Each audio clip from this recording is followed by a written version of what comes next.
સોમનાથ મહાદેવની શ્રાવણ શુક્લ સપ્તમીએ પીળા પરાગ પુષ્પોથી વૈભવી અલંકરણ કરવામાં આવ્યું.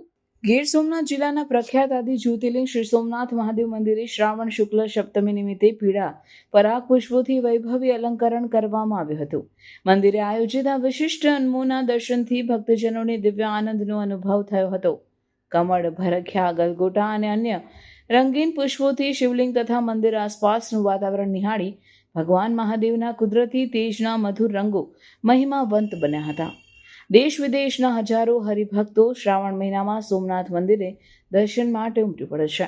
અહીં શ્રાવણ માસ દરમિયાન વિશેષ પૂજન વિધિ, ઉપવાસ અને દુર્ભિક્ષણ યોજાય છે, જેમાં પીળા પુષ્પો અર્પણ કરવાની પરંપરા વિશેષ છે. આ દિવ્ય કાર્યક્રમ ભક્તિભાવના નિવેદન સાથે સાથે સુરભ્યએ કહ્યું કે પૂજ્ય મહાદેવના દ્વાર અભય, આરોગ્ય તથા કલ્યાણ પ્રાપ્ત કરવા હજારો શ્રદ્ધાળુઓ અહીં પહોંચે છે. શ્રાવણ મહિનાની શુક્લ સપ્તમીનો દૈવિક મહિમા જ્યોતિર્લિંગ સોમનાથ સાથે પ્રાચીન પૌરાણિક સંસ્કૃતિ જોડાયેલી છે, જેમાં ચંદ્રદેવ પર લાગેલા શ્રાપથી મુક્તિ માટે તેમણે અહીં મહાદેવ પાસે તપ કરીને આશીર્વાદ મેળવ્યા હતા. તેથી સોમના નાથ તરીકે ઓળખાય છે. આ અવસર ભારે ધાર્મિક મહત્વ ધરાવે છે, જેમાં ગુજ્જર ભૂમિના શ્રદ્ધાળુઓ મહાદેવના કુદરતી તેજસ્વી અને સાંસ્કૃતિક વૈભવનો રાજીપો ભોગવે છે.